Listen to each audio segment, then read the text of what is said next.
Hi, this is David from Tech Stuff at Voice Plus, and today we are looking at the Sony Ericsson X10 Mini Pro. As you can see, this is a very small phone and only weighs 120 grams with the battery. On the front we have a 2.5-inch scratch resistant QVGA screen. Its pixel dimension is 320 by 240, and we have 3 buttons at the bottom as well, which is the home key, the back button and the menu key. On the right we have the volume rocker and the camera shortcut key.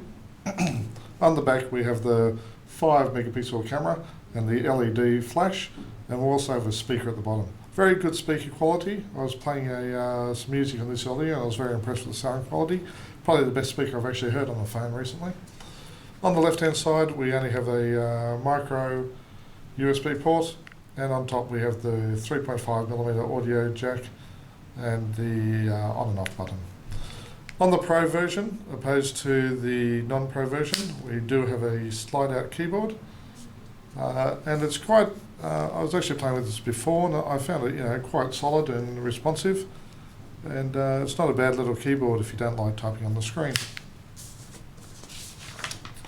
Internally, the X10 Pro runs on a 600 MHz Qualcomm processor, has 128 megabytes of RAM, 256 megabytes of ROM installed. The ROM is actually where you'll actually install your apps and games from the marketplace.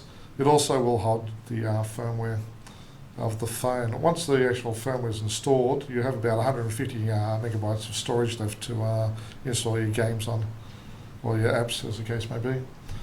The firmware itself is running Android 1.6, and at the moment there is no talk of upgrading it to 2.1 or 2.2.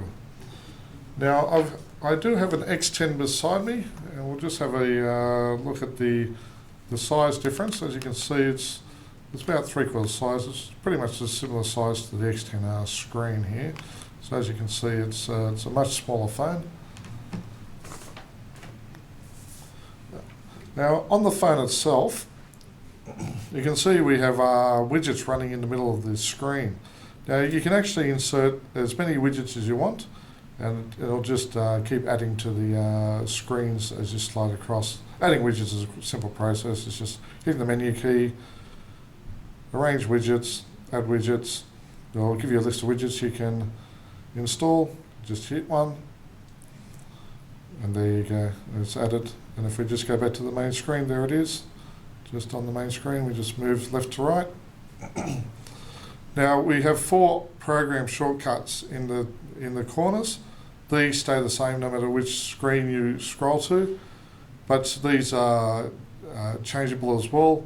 It's just a matter of going to the menu, arrange icons, then just dragging an icon up to the corner you wanted to move it to.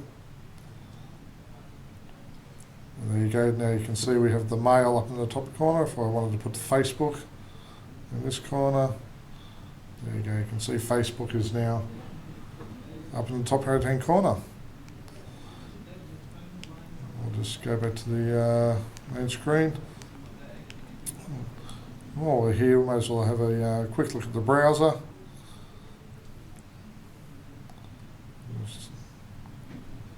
So I don't actually have a SIM in here, but I'm actually connected to the Wi-Fi, so it's shouldn't be a problem. Just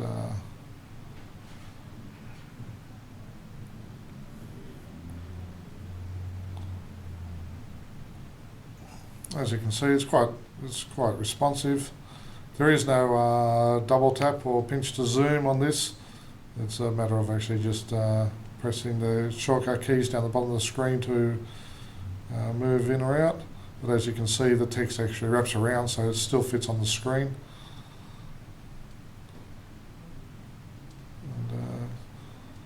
And so there you go. So that's the X10 Mini Pro from Sony Ericsson. Good little device if you looking for a device with a keyboard and you want something to fit in your pocket, move around. More for a consumer market, you're looking. It's built with all the consumer programs, Facebook and Twitter and all those social networking programs. So it's not a bad little phone if you're looking for something small to fit in your pocket. This is David from Tech Stuff.